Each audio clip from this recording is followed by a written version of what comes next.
കർത്താവിൻ്റെ കരങ്ങളിൽ വളരെയധികം ശക്തമായി ഉപയോഗിക്കപ്പെട്ട അനുഗ്രഹിക്കപ്പെട്ട ഒരു ദൈവദാസനുണ്ട്. അദ്ദേഹത്തിൻ്റെ പേര് തിരുവട്ടാർ കൃഷ്ണൻകുട്ടി എന്നാണ്. വളരെ അനുഗ്രഹീതനായിരിക്കുന്ന ഒരു പ്രഭാഷകനായിരുന്നു അദ്ദേഹം. ഇന്ന് അദ്ദേഹം കർത്താവിൻ്റെ സന്നിധിയിൽ വിശ്രമിക്കുന്നു. അദ്ദേഹം തൻ്റെ പ്രഭാഷണങ്ങളിലും എഴുത്തുകളിലും പറയാറുള്ള ഒരു അനുഗ്രഹിക്കപ്പെട്ട ഒരു കൊട്ടേഷനുണ്ട്. അതിങ്ങനെയാണ്: മനുഷ്യൻ ദൈവത്തെക്കുറിച്ച് അറിയാൻ ശ്രമിക്കുന്നിടത്തോളം വളരെ അകന്നിരിക്കുന്ന ഒരു വ്യക്തിയും ഒന്നും അറിഞ്ഞുകൂടാതിരിക്കുമ്പോൾ വളരെ അടുത്തിരിക്കുന്ന ഒരു വ്യക്തിയായിട്ടും ദൈവത്തെക്കുറിച്ച് മനുഷ്യന് തോന്നാം എന്ന് അദ്ദേഹം പലപ്പോഴും പറഞ്ഞു കേട്ടിട്ടുണ്ട്. പലപ്പോഴും അദ്ദേഹത്തിൻ്റെ എഴുത്തുകളിൽ അങ്ങനെ വായിച്ചിട്ടുണ്ട്.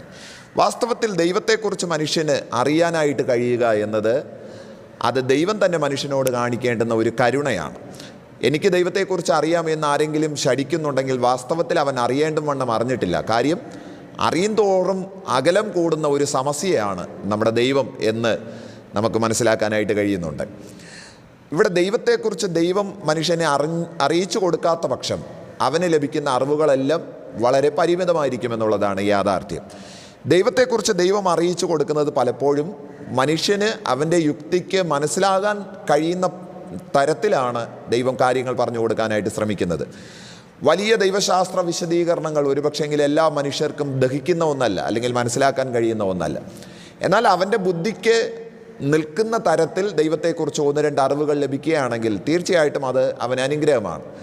ഭൂമിയിലുള്ള പല വസ്തുതകളോടും ഉപമിച്ച് ദൈവം ആരെ എന്ന് ദൈവം തന്നെ മനുഷ്യന് പറഞ്ഞു കൊടുത്തിട്ടുണ്ട്. ദൈവത്തെക്കുറിച്ചോ ദൈവത്തിൻ്റെ ശക്തിയെക്കുറിച്ചോ ഉപമിച്ച് പറയുന്ന ഒരുപാട് വേദഭാഗങ്ങൾ തിരുവെഴുത്തിൽ നമുക്ക് കാണാനായിട്ട് കഴിയുന്നുണ്ട്.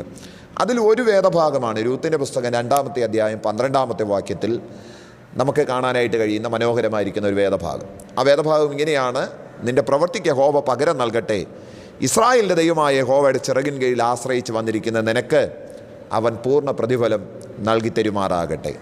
അവിടെ ദൈവത്തിൻ്റെ ചിറകിൻ കീഴിൽ ആശ്രയിച്ച് വന്നിരിക്കുന്ന നിനക്ക് എന്നൊരു പദം നമുക്കവിടെ കാണാനായിട്ട് കഴിയുന്നുണ്ട്.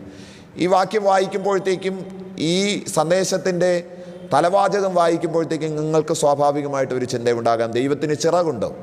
വാസ്തവത്തിൽ എന്താണ് ഇതിൽ നിന്ന് വേദപുസ്തകം നമ്മളോട് പറയാനായിട്ട് ശ്രമിക്കുന്നത്? പുറപ്പാട് പുസ്തകം 19-ാമത്തെ അധ്യായം 4-ാമത്തെ വാക്യം ഇതിനോട് തത്തുല്യമായിരിക്കുന്ന ഒരു വേദഭാഗം നമുക്ക് കാണാനായിട്ട് കഴിയുന്നുണ്ട്. ദൈവം ഇസ്രായേൽ ജനത്തോട് പറയുന്ന ഒരു വാക്കാണ്: ഞാൻ മിസ്രൈമ്യരോട് ചെയ്തതും നിങ്ങളെ കഴുകന്മാരുടെ ചിറകിൽ വഹിച്ച് എൻ്റെ അടുക്കൽ കൊണ്ടുവന്നതും നിങ്ങൾ കണ്ടിരിക്കുന്നുവല്ലോ. അവിടെ ദൈവം ഉപയോഗിക്കുന്ന ഒരു പദം കഴുകന്മാരുടെ ചിറകിൽ വഹിച്ചാണ് ദൈവം മിസ്രൈമിൽ നിന്ന് ഇസ്രായേലിയരെ മരുഭൂമിയിലേക്ക് കൊണ്ടുവന്നിരിക്കുന്നു എന്ന് ദൈവം അവകാശപ്പെടുന്ന ഒരു വേദഭാഗം നമുക്ക് കാണാനായിട്ട് കഴിയും. ആവർത്തന പുസ്തകം 32-ാമത്തെ അധ്യായം 11-ാമത്തെ വാക്യത്തിൽ സമാനമായിരിക്കുന്ന ഒരു വേദഭാഗം നമുക്ക് കാണാനായിട്ട് കഴിയുന്നുണ്ട്. കഴുകൻ തൻ്റെ കൂടനക്കി തൻ്റെ കുഞ്ഞുങ്ങൾക്ക് മീതെ പറക്കുന്നത് പോലെ യഹോവ അവനെ തൻ്റെ ചിറകിൽ വഹിച്ചിരിക്കുന്നു എന്നൊരു പദം നമുക്ക് കാണാനായിട്ട് കഴിയുന്നുണ്ട്.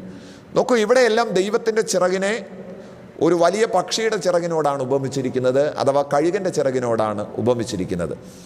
ദൈവത്തിന് ചിറകുണ്ടെന്നും ദൈവത്തിൻ്റെ ചിറകിന് ഇത്രയും കരുത്തുണ്ടെന്നൊക്കെ ദൈവത്തിൻ്റെതായ രീതിയിൽ പറഞ്ഞു കഴിഞ്ഞാൽ മനുഷ്യന് മനസ്സിലാക്കാനായിട്ട് കഴിയത്തില്ല.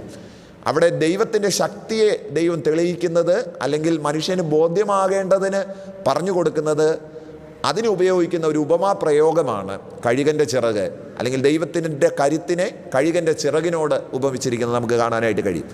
വളരെ ഉയരത്തിൽ പറക്കുന്ന ഒരു പക്ഷിയാണ് കഴുകൻ എന്ന് പറയുന്നത്. പോരാ, പക്ഷികളുടെ രാജാവാണ് കഴുകൻ എന്നൊരു പ്രയോഗം, അല്ലെങ്കിൽ എന്നൊരു മനസ്സിലാക്കൽ നമ്മുടെ ഇടയിലുണ്ട്.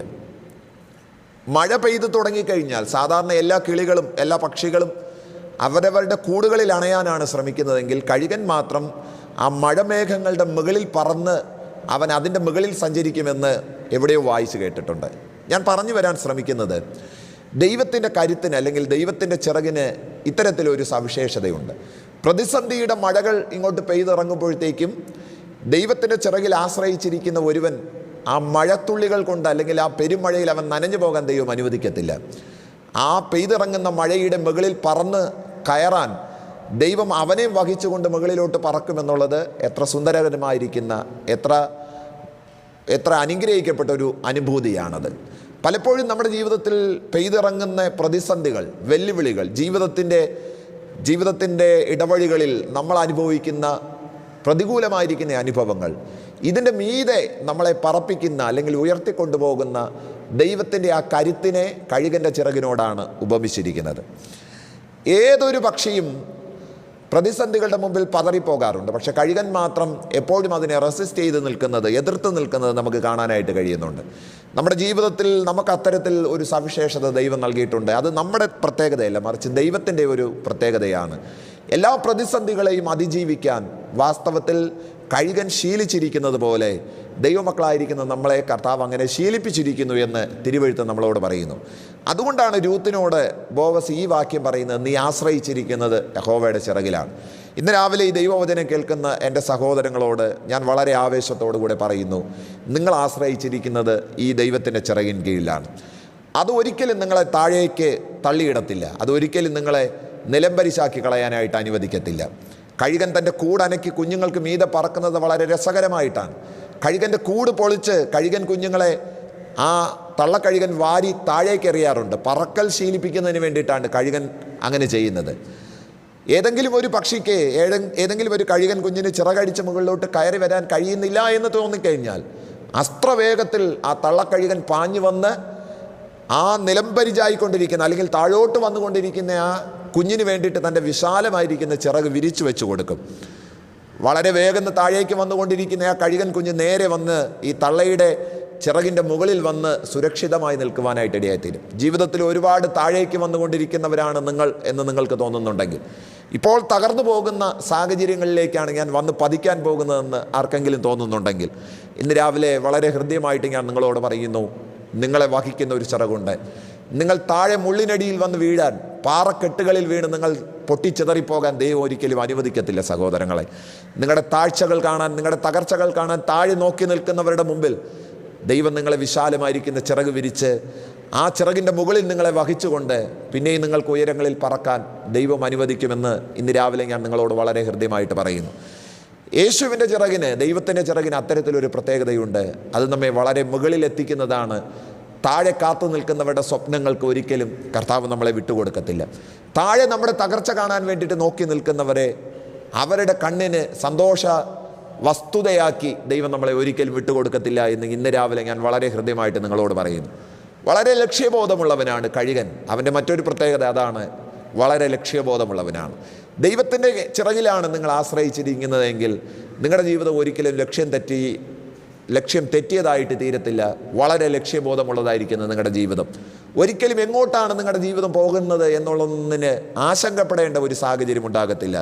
കൃത്യമായിരിക്കുന്ന ഒരു ഡെസ്റ്റിനിയിലേക്ക്, കൃത്യമായിരിക്കുന്ന ഒരു ലക്ഷ്യത്തിലേക്ക് ദൈവം നിങ്ങളെ എത്തിക്കും. ഇന്നും ലക്ഷ്യബോധമില്ലാതെ ഇരിക്കുന്ന ആരെങ്കിലും എന്നെ കേൾക്കുന്നുണ്ടെങ്കിൽ ഞാൻ നിങ്ങളോട് പറയുന്നു, കർത്താവിൻ്റെ ചിറകിൽ ആശ്രയിക്കും. അവൻ നിങ്ങളെ ലക്ഷ്യബോധമുള്ളവരാക്കി തീർക്കും. എത്തേണ്ടുന്ന തീരത്ത് അവൻ നിങ്ങളെ എത്തിക്കും. ആ ചിറകിന് അത്തരത്തിലൊരു പ്രത്യേകതയുണ്ട്. അതുകൊണ്ടാണ് ബോവസ് രൂത്തിനോട് പറയുന്നത്, നീ ആശ്രയിച്ചിരിക്കുന്നത് യഹോവയുടെ ചിറകിലാണ്. ഇന്ന് രാവിലെ എന്നെ കേൾക്കുന്ന സഹോദരങ്ങളോട് ഞാൻ അങ്ങനെ പറയുന്നു, നിങ്ങൾ ആശ്രയിച്ചിരിക്കുന്നത് യഹോവയുടെ ചിറകിലാണ്. അത് നിങ്ങളെ തകർക്കുന്നതല്ല, നിങ്ങളെ ജീവിപ്പിക്കുന്നതാണ്. നിങ്ങളുടെ ജീവിതത്തിൽ ലക്ഷ്യമില്ലാതെ പോകത്തില്ല. അത് നിങ്ങളെ ലക്ഷ്യബോധത്തോടുകൂടെ ലക്ഷ്യത്തിലെത്തിക്കുന്നതാണ്. അതിനു വേണ്ടിയിട്ട് ദൈവത്തിൻ്റെ ചിറകിൽ ആശ്രയിക്കാം. ഈ വചനങ്ങളാൽ ദൈവം നമ്മെ അനുഗ്രഹിക്കട്ടെ. ആമേൻ.